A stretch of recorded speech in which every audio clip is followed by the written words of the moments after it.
Good evening! Hi, I'm Verna. And I'm Tracy And welcome to Bonfire Night. So muli, wini-welcome po namin lahat ng mga pastor, mga primary leaders, mga disciples, mga magulang. Hanggang first time mo dito, welcome sa Bonfire Night. Wini-welcome din po namin ang aming mga ka-Bonfire Night na nanonood sa iba't ibang bansa. So bago tayo magsimula, panoorin muna natin ang Bonfire Things to Remember.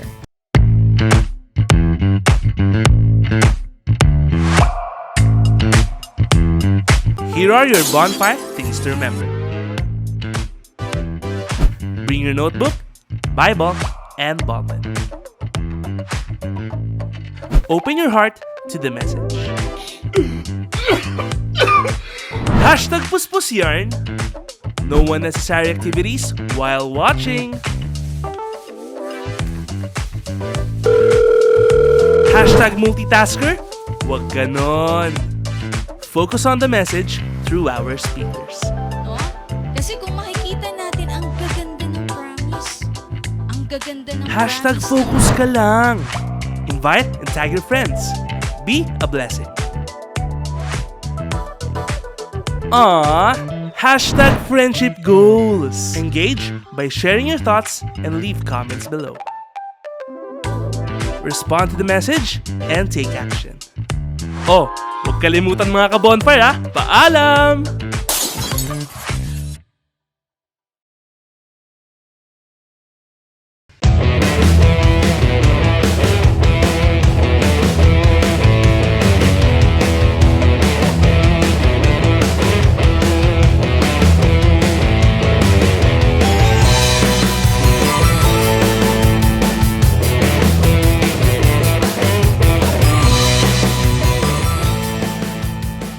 So praise God sa ating Bonfire Things to Remember. So tayo mga ka-bonfire, maging mindful po tayo habang ongoing yung ating live. Make sure po natin na hindi lang po tayo watching, but tayo po ay nag-engage sa ating comment section. Amen to that. That's why let us all be excited. Kaya in-encourage ko ang bawat isa na tayo po ay sama-samang tumayo at pupurihan natin ang ating Panginoon together with our worship teams sa pamamagitan ng isang awitin.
Damdamin, ikaw ay purihin dahil walang iba, dahil walang iba, dahil walang iba.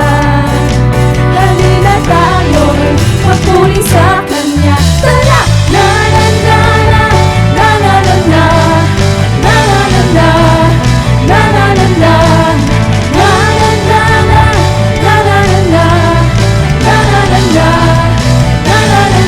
Nagliliyan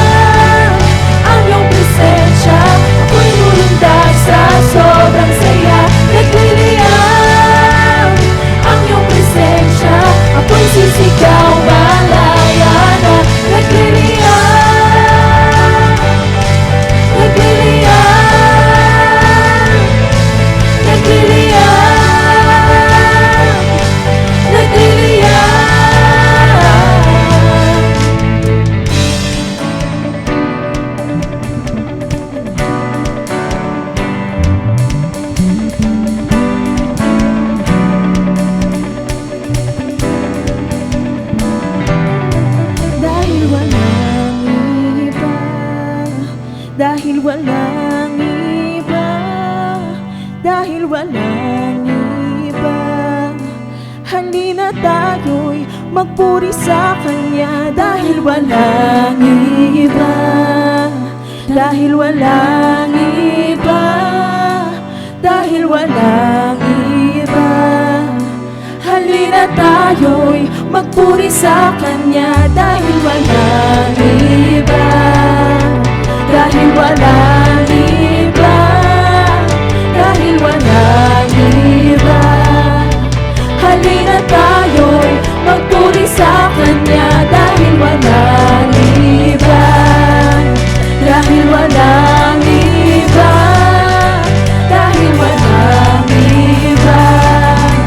Halina tayo'y magpuri sa Kanya. Tara! Na na na na, na na na na, na na na na, na na na na, na na na na, na na na na, na na na na, na na na na. Nagliliyab ang iyong presensya, ako'y lulundag sa sobrang saya. Nagliliyab ang iyong presensya, ako'y sisigaw malaya na. Nagliliyab, nagliliyab, nagliliyab, nagliliyab.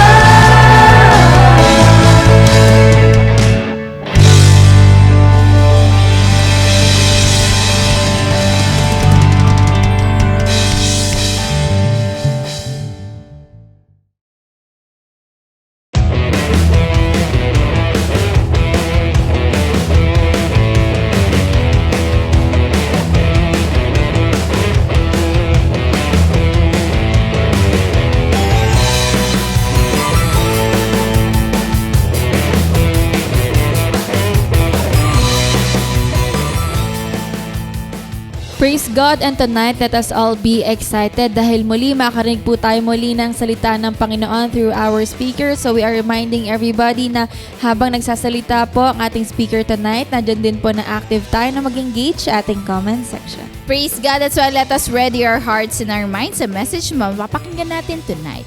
For our speaker, he is one of the primary 12 of CGS Las Piñas, a leader of leaders, one of the School of Leaders 1 teacher, a loving husband and father. Let's welcome Henry Henares.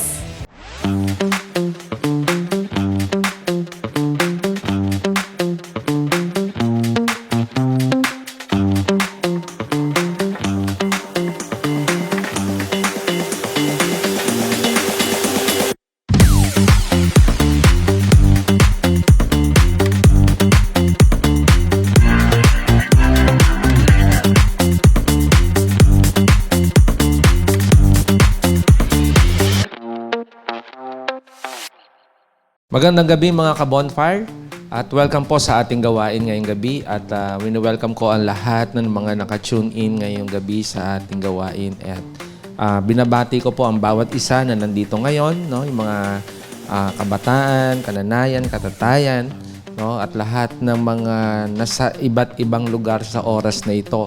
So welcome po kayo sa ating bonfire night at ihanda po natin yung ating mga sarili.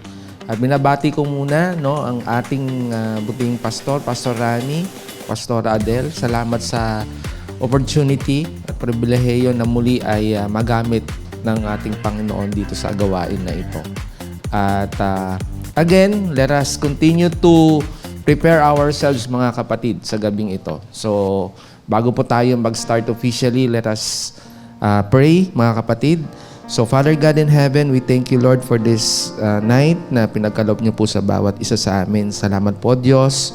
And we ask, let the word speak to each and every one of us ngayong gabi, O God. At patuloy niyo po kaming samahan sa gawain ito. Continue to preserve our connection na wala pong mapuputol ng mga internet connection sa oras na ito, and as well as open our hearts and mind, Panginoon, sa amin pong maririnig na yung mga salita. And Lord, let the Holy Spirit speak sa bawat isa po sa amin na kami na nagamit at ginagamit sa iyong gawain. At ganun din, Panginoon, ang mga bagos na makakarinig ng mga salita. Patuloy ka pong mangusap sa kanila, O Diyos. Ito po ang aking dalangin sa dakilang pangalan ng iyong anak na si Jesus. Amen and amen. So again, magandang gabi po sa lahat. So umpisahan po natin ang gawain po natin, no? Na alam naman po natin, kilala po natin si Paul, no? In New Testament. At si Pablo, siya po ay isa sa mga kilalang character sa Bible na talagang nung na-encounter niya ang Panginoong Jesus sa buhay niya, nagkaroon ito ng drastic change, no? Kumbaga, hindi mapaliwanag yung talagang pagbabago ng buhay niya dahil si Pablo, isa siya sa mga persecutor, no, ng mga Kristiyano during that time. And at the same time, nung na-encounter niya ang Panginoong Jesus sa road to Damascus, nagkaroon ito ng malaking impact sa buhay niya. No? At lahat po tayo dito, alam natin na naging istorya ng buhay niya. At tayo din, ganon.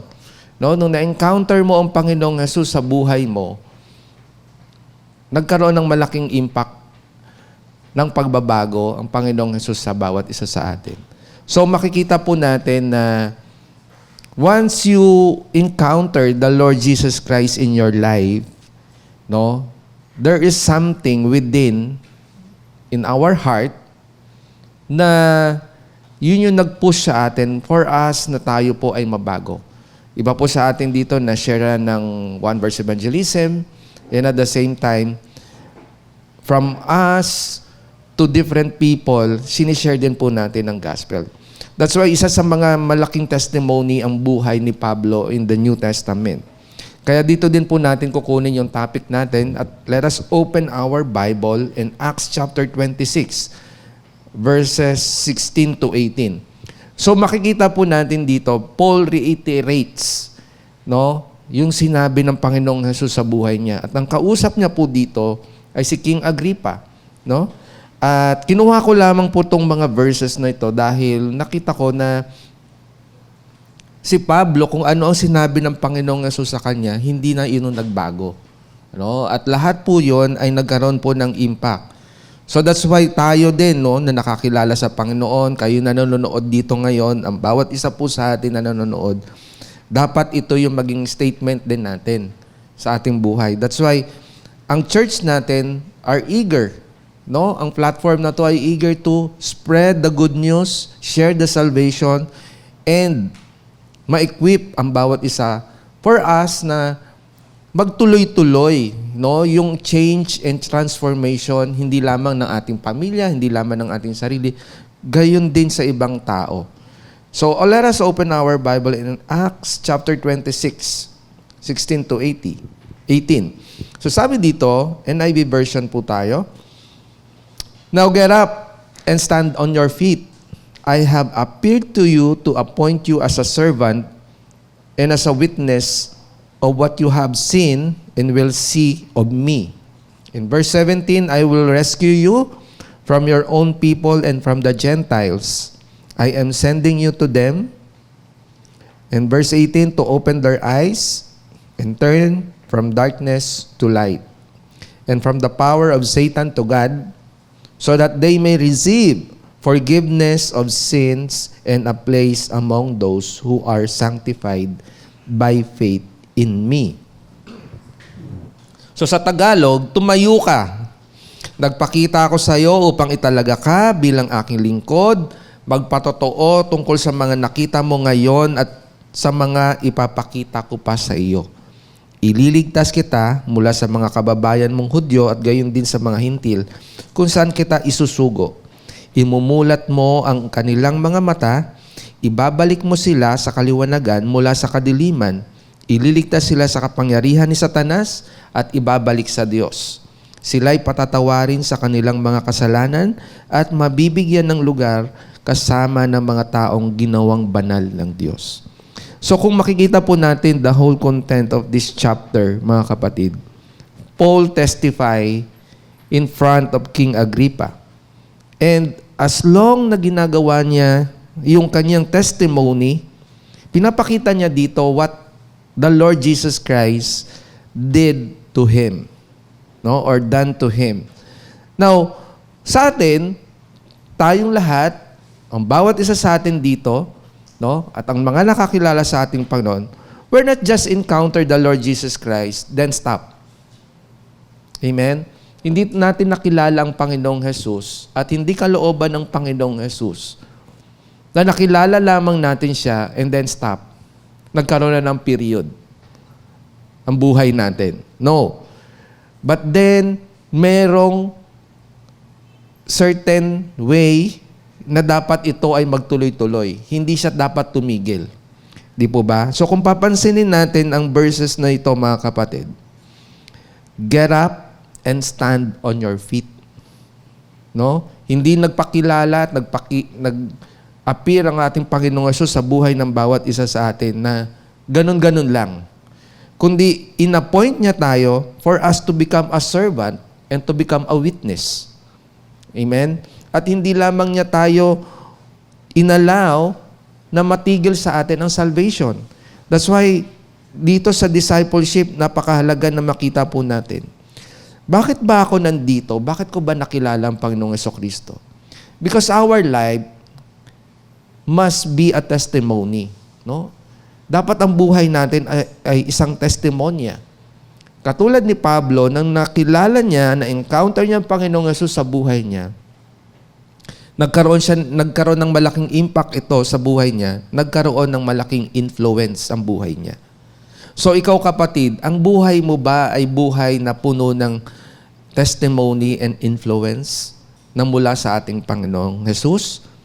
So that is a question that we need to find out. Why we are here in discipleship? Bakit ba tayo nandito? Bakit ba natin ito kailangan gawin? At ikaw na nakakilala rin sa ating Panginoon, bakit hindi siya dapat tumigil sa buhay mo? No? Na yung salvation na na-receive mo, hindi lamang siya dapat nag-stay sa'yo. Now, tingnan po natin, no? That's why ito yung kailangan nating makita. So si Paul, alam niya sa sarili niya, may pinapagawang Panginoong Hesus sa kanya. Amen? Kasi sabi ng Panginoong Hesus, get up and stand on your feet. Kaya nga pinamagatan po natin itong tema natin ngayong gabi na get up and go.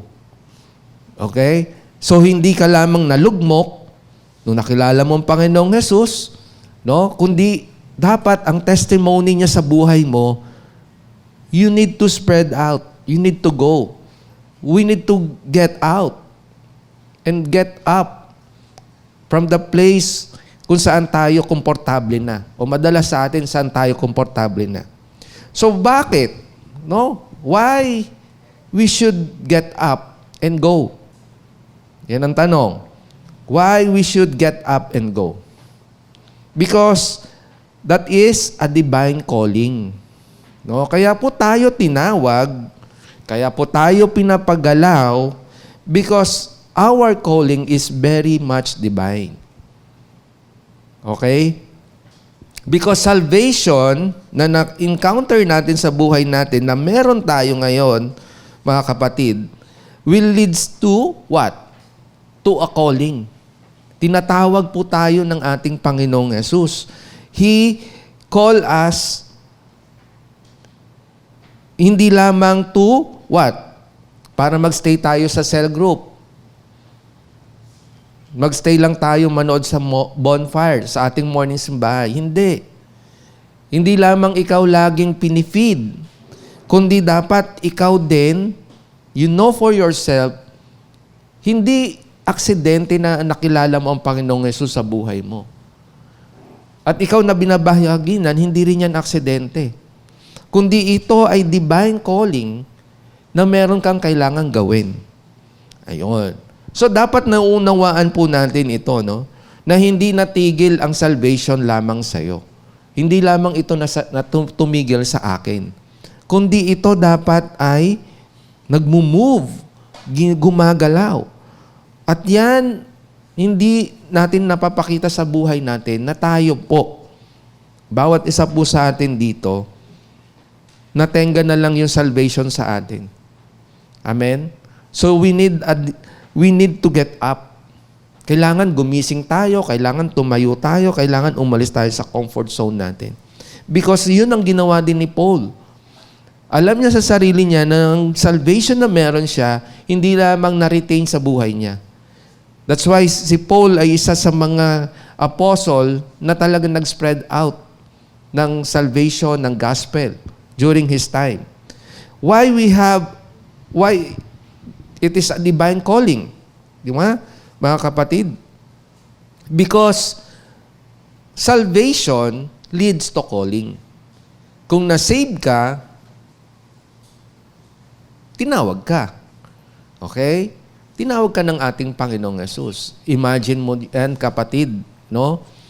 Binayaran ng Panginoong Yesus ang mga kasalanan mo. Hindi lamang siya dapat natigil doon. No? Dapat yung buhay mong ito, ginagamit mo rin to lead people, to share also the gospel. That's why salvation leads to calling.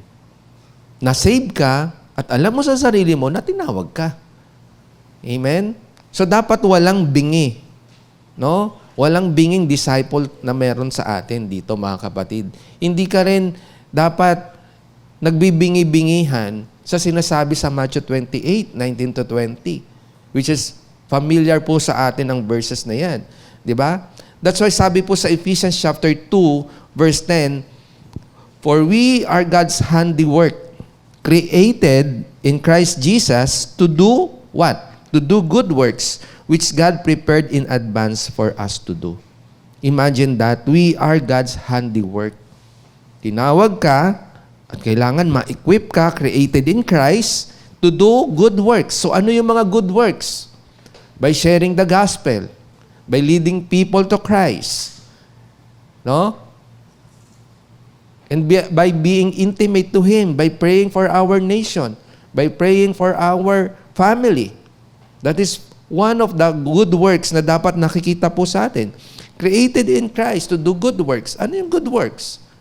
Hindi ka lang dapat natitenga sa kung ano ang laman ng cell group mo. At hindi ka lamang nananatili na ikaw ay laging pinapakain ng cell leader mo sa cell group. Amen. That's why lahat po tayo are responsible to do the good works o handiwork ginawa sa atin ng ating Panginoong Yesus. And what else? Ang sabi ng Panginoon kay Paul, rise and stand on your feet. Amen? Kaya dapat hindi ka nag-i-stay sa kung saan ang comfort zone mo. We need to rise up. We need to stand. Amen? Paul is chosen not because of merit, but by grace. So ikaw, ganun din kapatid. Kung ano ang pangalan mo, i-type in mo dyan, mga kapatid. Type in mo, no? I am chosen not because of merit, but by grace. I am chosen by grace. Sa dakilang kahabagan ng ating Panginoon, ng ating Diyos, tayo ay nakaranas ng kanyang dakilang habag. Amen? That's why He is called to be what? We are called to be what? To be a minister, a servant, and a witness. So kung nakilala mo Panginoong Yesus sa buhay mo, gano'n na lang ba yon? Hindi. We need to share the gospel. Because this is our divine calling, mga kapatid.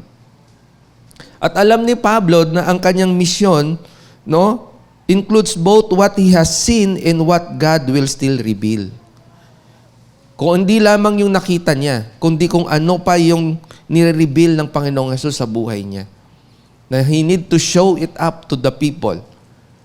Kaya nga tayo, mga kapatid, no, lahat po tayo are responsible in doing the divine calling. Hindi lamang si pastor, hindi lamang yung primary mo, hindi lamang yung cell leader mo, kundi ikaw na nakakilala sa ating Panginoong Jesus, believe for yourself that you have a divine calling. Amen? Kasi kapag hindi natin na pinapaniwalaan na tayo ay tinawag, maaring ang salvation natin, no, is not complete. Amen? Kung pwedeng ang salvation mo ay hindi pala talaga totoo sa buhay mo. Because inalaw mo lang na hanggang nandito ka lang. Marami sa atin matatakotin. Amen? Hindi dahil sa marami kang iniinom na kape. 'Di ba? Pero tingnan mo, simple lang, may makita ka nga lang ipis na tumatalon ka na. May makita ka lang palaka, naguhumiyaw ka na. 'Di ba? Marami sa atin matatakotin eh. And sa tingin ninyo, nag-contribute ba yung kape na iniinom mo kung bakit ka nagiging matakotin? No? Pwedeng may contribution, di ba? Pero that's the reality. Marami sa atin takot mag-win online. Marami sa atin takot mag-reach out ng tao. Yung tao na yan, minsan pinapadala na ng Lord sa atin, minsan katabi mo na lang sa jeep, minsan nasa loob ng bahay mo, no? Nandyan na lang yan. So ikaw na nakakilala sa Panginoon, na-tame na sa'yo yung salvation, which is hindi dapat, mga kapatid. Because we are created for God's handiwork. Kung paniniwalaan po natin ito, mga kapatid. Amen? Kaya nga sabi sa 1 Peter chapter 2, verse 9, New King James Version, "But you are a chosen generation, a royal priesthood, a holy nation, His own special people, that you may proclaim," remember the word proclaim, "the praises of Him who called you out of darkness into His marvelous light." Amen? Because darkness, what? Represent sin. And ikaw na dati nasa kadaliman, dinala ka into light. Kaya pasalamatan ninyo yung mga leader ninyo, mga kapatid, mention their names. Pinagtiyagaan ka niyan na makilala mo ang Panginoong Jesus. Pinag-pray ka niyan, no? Kinonsolidate ka niyan, dinala ka niyan sa live class, dinala ka dito sa online, no? At yung iba sa atin nga dito, mas nag-level up pa, naging leader na. Dating cell leader lang. Naging disciple. And then naging cell leader. At ngayon, nagiging leader of leaders. Because of one person na ginamit ng ating Panginoon to change your life. So, dapat ikaw ganun din. Kaya nga may pattern tayo, mga kapatid. That is the blessing of pattern. Di po ba? Because Paul is one of the great pattern. Kung paano niya nakilala ang Panginoong Yesus, hindi lamang iyon naktigil sa buhay niya. Because every believer has a purpose beyond conversion. Amen to that, mga kapatid. Because your life story, your testimony, is part of your calling. Tinawag tayo hindi lamang para umupo sa church. Tinawag tayo hindi lamang para manood. Tinawag tayo hindi lamang para taga-tanaw. Kundi tinawag tayo to go. Amen? Hindi ito literal lamang na go, na aalis ka, na maglalakad ka, pupunta ka ng SM, pupunta ka ng marketplace. No. Ayan lang, online lang. Bakit nga yung mga influencer sa social media, ang galing nilang makapag-reach out ng tao? Because alam nila yung risk. Diba? Ikaw palalo. Ito ay divine calling na meron sa atin dapat, mga kapatid. Amen to that. Kaya mahalaga na tingnan natin yung ating mga sarili. Do I respond to the divine calling? Do I get up and go, mga kapatid? Amen? Kaya ikaw at ako, may responsibilidad tayo. Amen? Marami sa atin dito takot sa responsibility No? O magwa one verse evangelism tayo. Ay, naku, ayoko yan. Baka ma-reject ako. Diba? Mayaman na sila kasi puro sila baka No? Baka ma-reject ako. No? Baka tanggihan ako. Ayun. Ang dami rito may alagang baka. Amen? Ang dami natin alagang baka sa sarili natin. Baka ganito, baka ganyan. Okay? Bakit hindi mo subukan, kapatid? So, alisin natin yung mga word na baka. Okay? Mahirap alagaan yan. Wag mo alagaan yung baka sa puso mo, kapatid. Okay? Yung puro ka baka magalit, baka matakot. Diba? Baka ma-reject, baka pagalitan ako. Ang dami, kapatid. So, yung mga baka-baka na yan, no? Ang baka, inaalagaan talaga yan sa farm. Okay? So tayo, ginagamit tayo ni Lord. We have a divine calling. At ang tumawag sa atin ay Diyos ng mga Diyos, Hari ng mga hari. Paniwalaan mo yan, kapatid. Di ba? So what else? Why we should get up and go? Because we are called Not just a divine calling, but we are called, no? Because a promise of protection. God sustains those He sends. So kung tinawag ka, no, may pangako ang Diyos sa buhay mo. Because all who He called, tinatawag sa oras na ito, He also sustain. Yung ginagamit ng ating Panginoon, sinusustain niya ang buhay niyan eh. Diba? Dahil alam ng Diyos na may pakinabang ka sa Kanya. Amen to that. So we are not just called, hindi lamang tayo tinawag to what? Hindi lamang tayo tinawag para matulog, kumain, no? Mag-enjoy sa kape, mag-enjoy sa samgyupsal, no? We are being called also. Hindi lamang tayo tinawag na pinabayaan na tayo ng ating Panginoon. No. He has a promise of protection. Amen? A promise of protection. So kung babalikan natin ang verse 17, I will rescue you from your own people. The word rescue itself means a promise. No? Nagpa-promise ang Diyos sa atin dito. And I am sending you to them. No? I will rescue you from your own people and from the Gentiles, I am sending you to them. So, hindi lamang pala na-sustain sa akin ang salvation. Ay, ang buhay ko palang ito, sinesend din ako ng Lord to reach out to other people. Because I know for myself, I have a promise of protection. So, God sustains those He sends. Amen? Sabi sa Isaiah 41 verse 10, fear not, for I am with you. Be not dismayed, for I am your God. I will strengthen you. Yes, I will help you. I will uphold you with righteous hand. Kaya yung mga baka natin sa buhay na natatakot tayo, no, mga doubt natin, ito, balikan natin ang Isaiah 41 verse 10, mga kapatid. Fear not. Amen? For I am with you. Be not dismayed. Okay? So sometimes, you want to share other people, natatakot ka, pinapangunahan ka ng takot. Bakit i-shift naman natin to, mga kapatid? I-shift naman yung mindset natin. Kung ina-allow natin sa isip natin na pangunahan tayo ng takot, why not we shift it to be not fear, mga kapatid? Yung wag naman tayo matakot.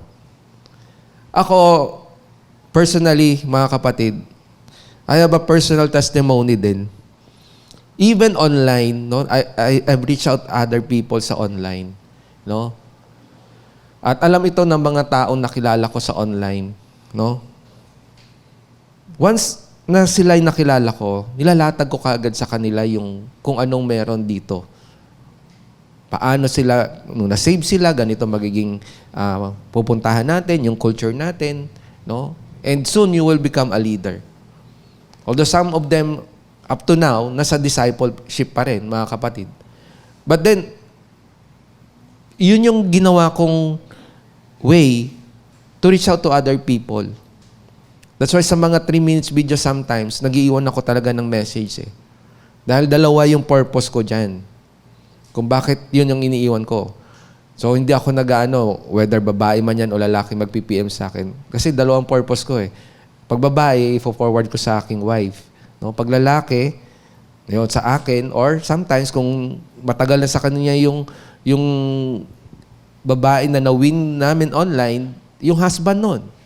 No? That is the purpose. So, inalis ko sa sarili ko yung takot. No?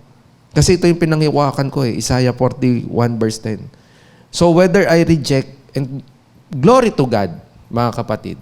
Dahil through times, since nag-start tayo, ang church na ito sa discipleship, yun yung unti-unting inalis sa akin ng Lord. That's why I reach out people. No? Kahit sa marketplace na meron ako, mga kapatid. And even sa my work. No? At kung saan man ako, Kaya iniingatan ko yung integrity ng Panginoong Yesus sa buhay ko eh. No? Pero hindi ako perfect. No? Ako ay isang tao din na naging makasalanan sa harapan ng Panginoon. So isipin niyo na kung ano yung typical na ginagawa ng isang lalaki. No? Ganyan din ako, mga kapatid, nung di ko pa lubusang nakilala ang ating Panginoong Yesus. But glory to God. Because nung tinawag ako ng ating Panginoong Yesus, unti-unti, tinuruan ako ng aking pastor, no? Minold, minentor, no? At seek wisdom palagi sa Kanya. Mga kapatid, glory to God. At kung ano man yung status ko ngayon, it is because of my mentor and it is because of our great God. And it is because of His Word. And it is because of the salvation na meron po ako. That's why I share it also to those people na in need. Mga kapatid. And what else? There's a promise of protection kasi, mga kapatid. So, God sustain those He sends. Amen? That is a promise of protection. Ganun din kay Pablo. Sinustain siya ng ating Panginoon. Despite of so many trials, struggles sa buhay niya. Ganun. Tayo, ganito eh. No? Iba sa atin, ganito. Papasok ng ganitong klase ng gawain, no? Magpapagamit kay Lord, yon. Dumating yung pagsubok, ayun na. Tumimbuwang na agad. Nag-left the group na kaagad. No sin mode na kaagad. Hindi na kinilala si leader. Hindi man lang nagpaalam kay leader. Hindi man lang nag-open up kay leader. Di ba? Tapos makikita mo, nagwalwal na. Ayun. Di ba? Mas pinili ang buhay kung saan lalong gugulo ang buhay niya. Kaya ikaw kapatid, kung nasa gawain ka na ng ating Panginoon, kinilala mo na siya bilang ating Diyos at tagapagligtas, huwag ka na umalis. No? Magstay ka na because even in the midst of trial, God will always sustain us. Amen to that. Tinetest lang ni Lord yung ating faith. Tinetest lang ni Lord yung ating endurance, mga kapatid. But alam naman ni Lord kung hanggang saan ka eh. Kaya He will sustain us. Amen? In 2 Thessalonians chapter 3 verse 3, sabi po dito, "But the Lord is faithful, and He will strengthen you and protect you from the evil one." Amen? Kulang ka lang sa Word of God. Kaya panay ka takot. Amen? So dapat kung puro ka kape, puro ka milk tea, dapat puro ka rin Word of God. Amen? Para hindi nasusustain ka din. Nasusustain din yung kaisipan mo. Amen? Because Jesus promises to rescue Paul from the people who opposed him. Amen? The mission includes difficulty. Opposition is expected. Talagang sometimes may mga difficulty sa ating ginagawa dito. No, we reach out people. May mga difficulties diyan. Minsan nga, i-accuse ka pa eh. 'Di ba? But then warning ito sa mga leader, sa mga disciple dito ha. No? Ingatan po natin yung kalooban at kaisipan natin sa ating mga mentor, no, sa ating mga leader, no? Huwag naman natin bigyan ng sama ng loob yung mga leader natin na nangangalaga sa atin, na pinagtiyagaan tayo. Hindi tayo kamag-anak ng mga yan. Pero pinagbubuhusan tayo ng panahon. They want us na maging mabuti rin tayo sa maging mabuti tayo sa harapan ng Panginoon. So, alisin naman din natin yan sa kaisipan natin, mga kapatid, lalo na yung mga pasaway ng mga disciple, attendees na meron sa atin, na ino-open up sa atin na ayusin yung buhay natin. Magbasa tayo ng salita ng Panginoon. Pero hindi pa rin natin ito ginagawa. Piling natin kontrabida sila sa ating mga buhay. Di po ba? But then tayo naman ng mga leader, no? Let us continue to work. Because naniniwala po ako sa ginagawa po natin a promise of protection. Amen to that. And God sustains us, those He sends. Kung ikaw na ginagamit, tayo na ginagamit sa harapan ng Panginoon, God will sustain you. Even in the midst of your ministry sa Panginoon, nagkaroon ka ng karamdaman, nagkaroon ka ng mga unexpected circumstances sa buhay mo, naniniwala po ako na isusustain tayo ng ating Panginoon. Amen to that, mga kapatid. So, believe in your calling. Amen? Because it is for us na kapag patuloy po tayong natin pinatitibay yung faith natin sa harapan ng ating Panginoong Jesus. I believe, because hindi lamang na nasusustain tayo ng ating Panginoon, our life is a great testimony to those people na nakapaligid po sa atin. Amen po ba, mga kapatid? So, fear should not stop from obeying God's call. So, yung takot, hindi yan ang magiging dahilan para tumigil tayo sa pagsunod natin sa ating Panginoon. So, alisin natin sa isip natin itong mga bagay na ito, mga kapatid, dahil unang-una, hindi siya nakakatulong sa atin. Hindi siya nagbibigay sa atin ng maganda sa buhay po natin. Di po ba? So fear should not stop us from obeying God's call. What else? Why we are doing this? Why we should get up and go? Because ang ginagawa po natin, no? Hindi lamang po natin nakilala ang ating Panginoon, no? Hindi lamang po tayo tinawag, hindi lamang po tayo iingatan ng ating Panginoon, because ang ginagawa po nating ito, most especially, this is sa ating point number 3, is a transforming mission. So pag sinabing transforming mission, we need to what? We need to transform the lives of every people that nasa loob ng cell group po natin. Nasa loob ng church. That's why in Matthew 28, 19 to 20, diniscuss po doon, o binanggit ng ating Panginoon, go and make. Amen? Make what? Make disciple. Hindi sinabi doon, make attendees. Disciple. Because disciple itself is a discipline. No? Disiplinadong disciple. Nagdi-devotion. Nagbabasa ng salita ng Panginoon. Nagpipray. He do the basic lifestyle. A transforming mission may change na kailangan mangyari sa buhay ng mga taong nire-reach out natin. Because the gospel changes lives completely. Naniniwala po ba kayo na ang salita ng Diyos ay nagbabago ng buhay ng tao? Amen? Because the Bible itself is a very powerful book sa buhay po natin. Ito yung ating mga reference. Whenever we are in doubt, wherever we are in trials, this is our reference. That's why si Paul, hindi lamang siya na-transform. He know for himself that he has a mission that will transform the lives of every nation. Amen? Kaya tayo ganun din, mga kapatid. Hindi lamang ako nabago, at hindi lamang ito ginagawa ko na tinawag ako ng ating Panginoon, because I have a goal. And what is our goal? To transform also the life of every people. Amen? So mayroon dapat nation transformation ng bansang Pilipinas. Amen?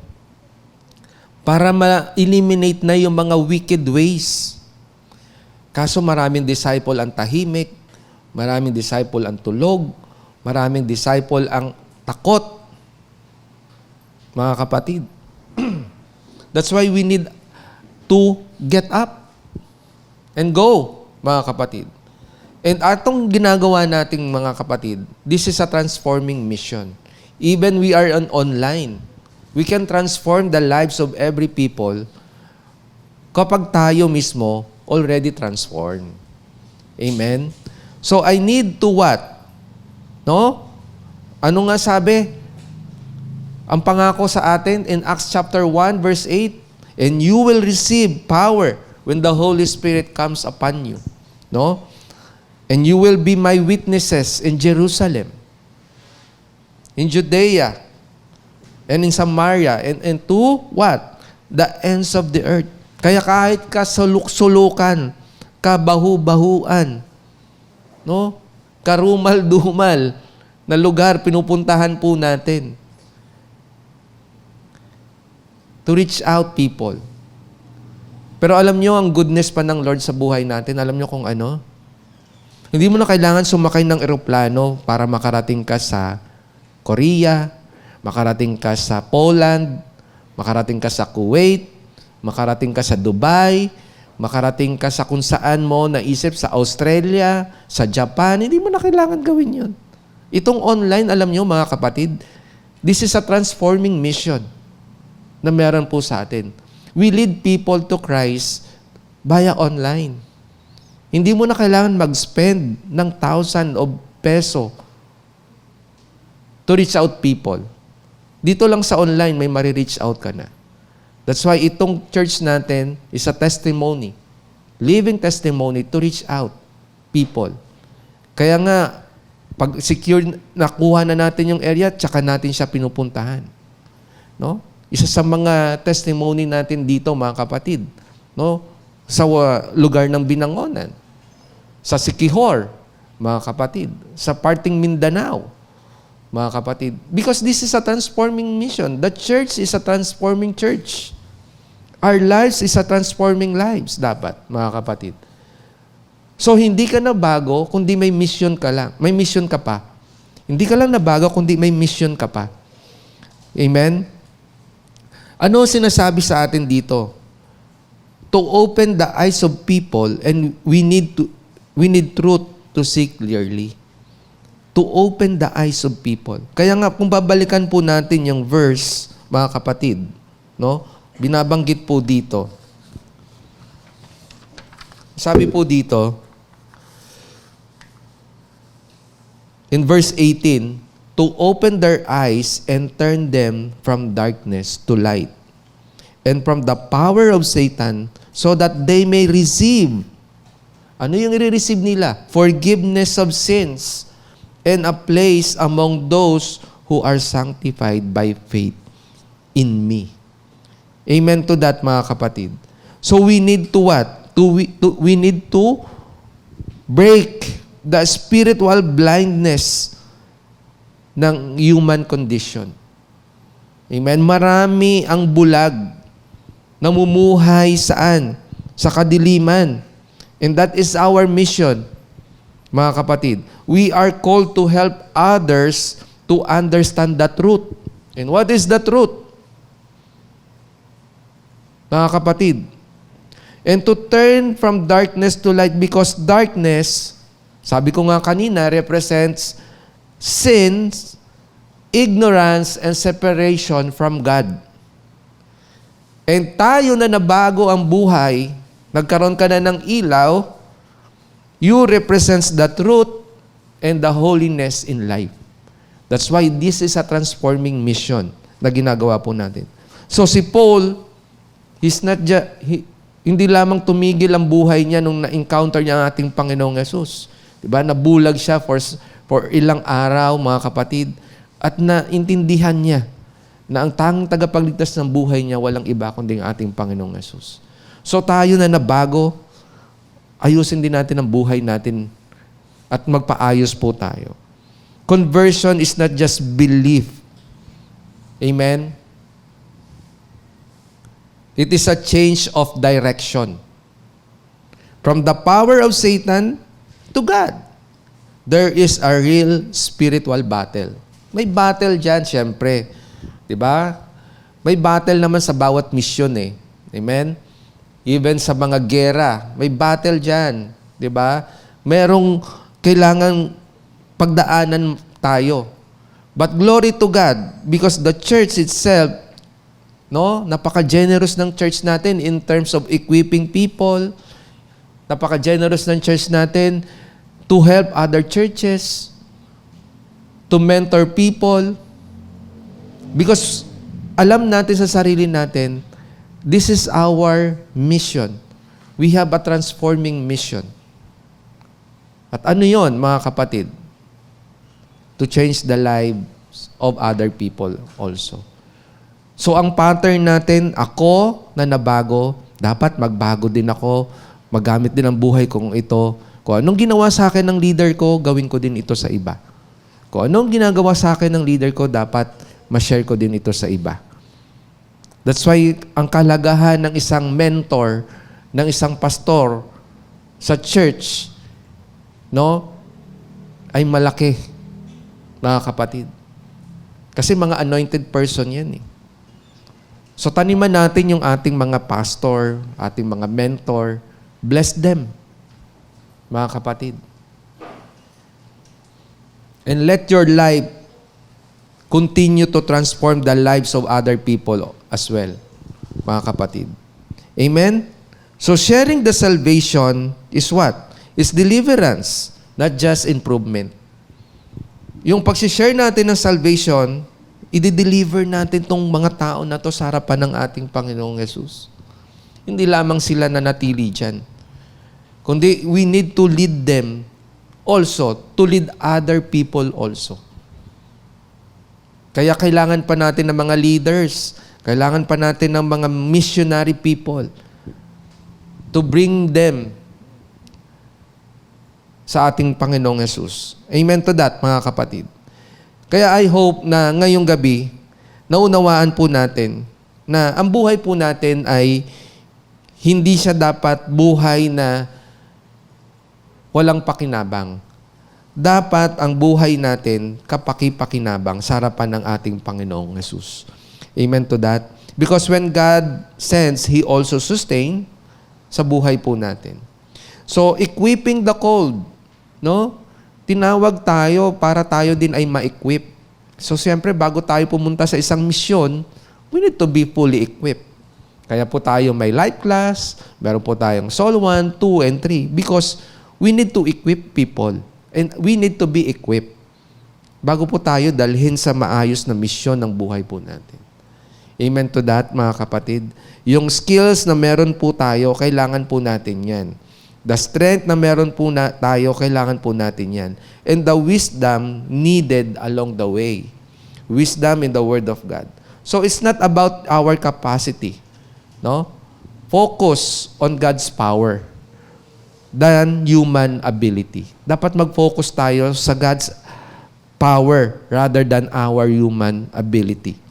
So weakness is not a disqualifier sa buhay po natin. It is an opportunity for God's sustaining grace to be demonstrated. Nakuha po natin, mga kapatid.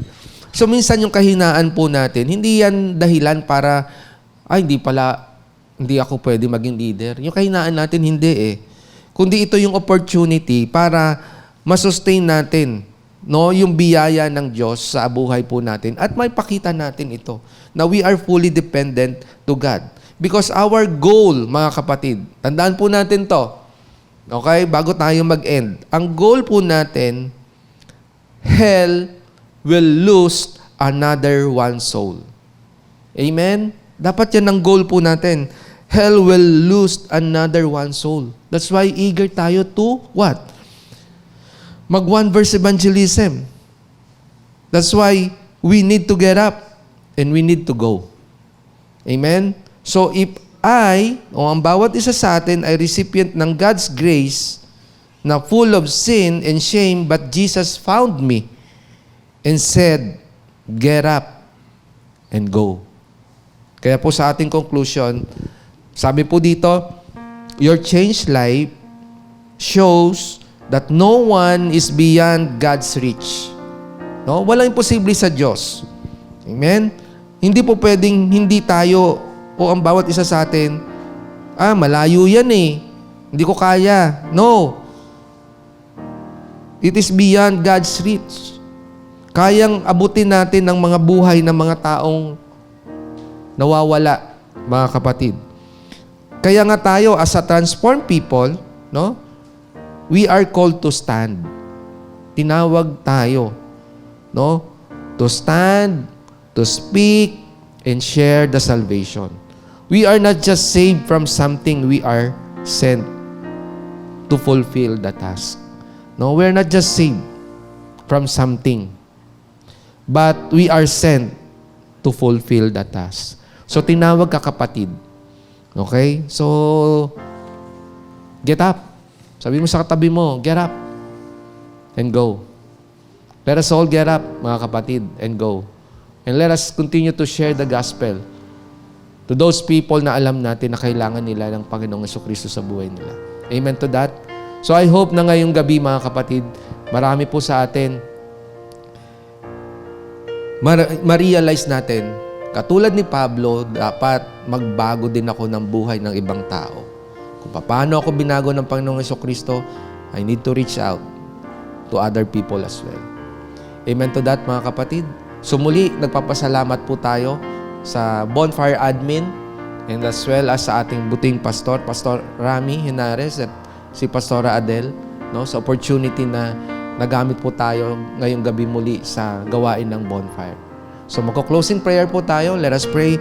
Father God in heaven, we thank you, Lord, for this night na pinagkaloob niyo po sa amin. Salamat for sustaining us, na kami na iyong tinawag ay hindi lamang dapat masustain sa amin ng salvation, but we need to share it to other people also. And Lord, I pray, patuloy mong wasakin yung mga kaisipan na mahirap yan, nakakatakot yan, nag-aalangan ako, kundi dapat, Lord, we are seeking that you are the God who can reach out beyond our understanding, O Lord. So Lord, continue to use our lives to be a blessing to this nation, to this family na meron kami, to the marketplace na kung saan kami, and all will continue to glorify you.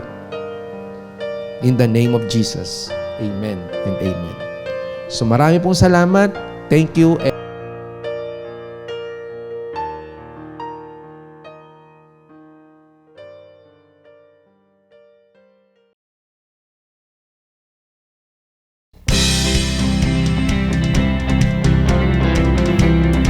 Tonight, let's express our gratitude to our God. Hallelujah. Wandering into the night, wanting a place to hide this weary soul, this bag of bones. And I'll try with all my might, but I just can't win the fight. I'm slowly drifting, a vagabond. And just when I ran out of road, I met a man I didn't know, and he told me that I was not alone. Come on! He picked me up, he turned me around, he placed my feet on solid ground. I thank the Master, I thank the Savior, because he healed my heart, he changed my name, forever free. I'm not the same. I thank the Master, I thank the Savior, I thank God. I cannot deny, I cannot deny what I see. Got no choice but to believe. My doubts are burning like ashes in the wind.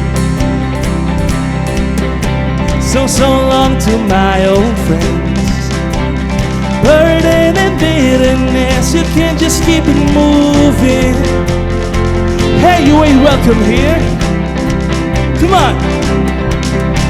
From now till I walk the streets of gold, I'll sing how you saved my soul. This wayward son has found his way back home. He picked me up, he turned me around, he placed my feet on solid ground. I thank the Master, I thank the Savior, because he healed my heart, he changed my name, forever free. I'm not the same. I thank the Master, I thank the Savior, I thank God.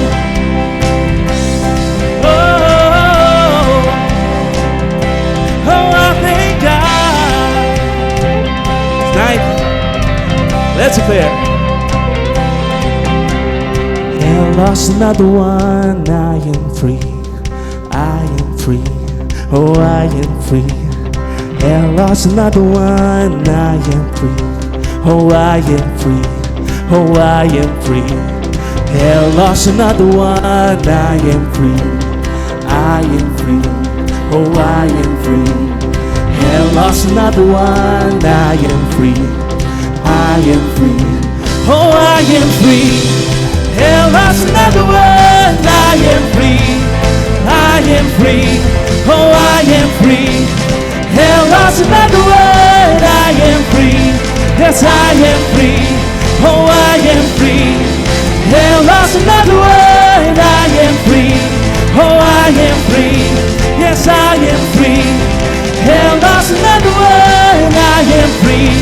Oh, I am free. Oh, he picked me up. He turned me around. He placed my feet on solid ground. I thank the Master. I thank the Savior. Because he healed my heart. He changed my name. Forever free, I'm not the same. I thank the Master, I thank the Savior, I thank God. Come on, church. Tonight is a night of Thanksgiving. Tonight is a night of declaration.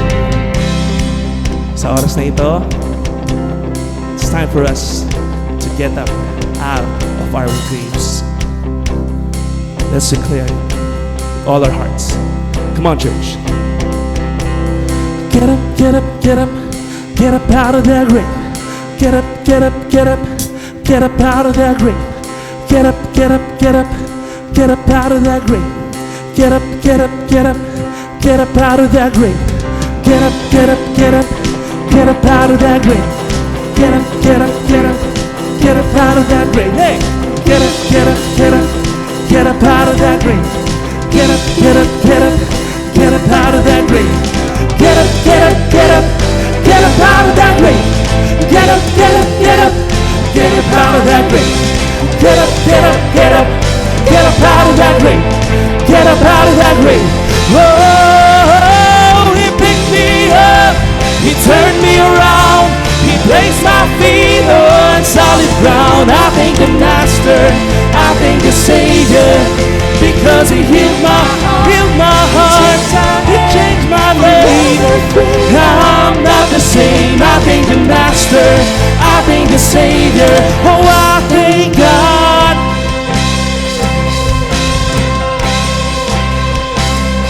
Oh, I thank God. For the last time, let's declare. Oh, I thank God.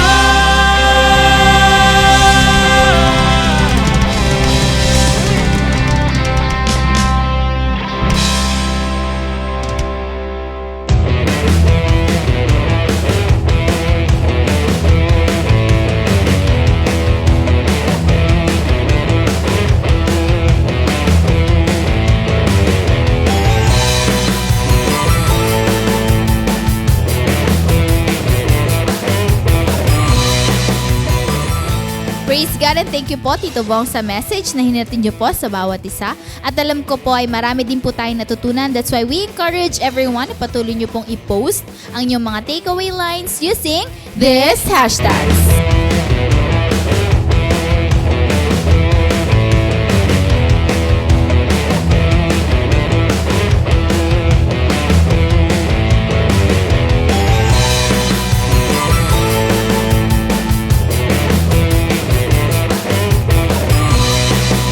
Praise God and salamat po sa lahat na nakasama namin dito sa ating Bonfire Night. Salamat po sa ating mga pastors, mga primary leaders po natin na nagbumobilize for Friday, sa ating mga leaders, disciples, and kung bago po kayo dito ngayon, welcome po kayo na mag-join sa ating online cell group. So continually, we encourage everybody na patuloy nyo pong suportahan ang ating CJS Philippines Facebook page, ating CJS Philippines Bonfire Facebook page, ang ating YouTube channel, TikTok, and Instagram. Yung mga social media sites po natin, i-maximize po natin ito all for God's glory.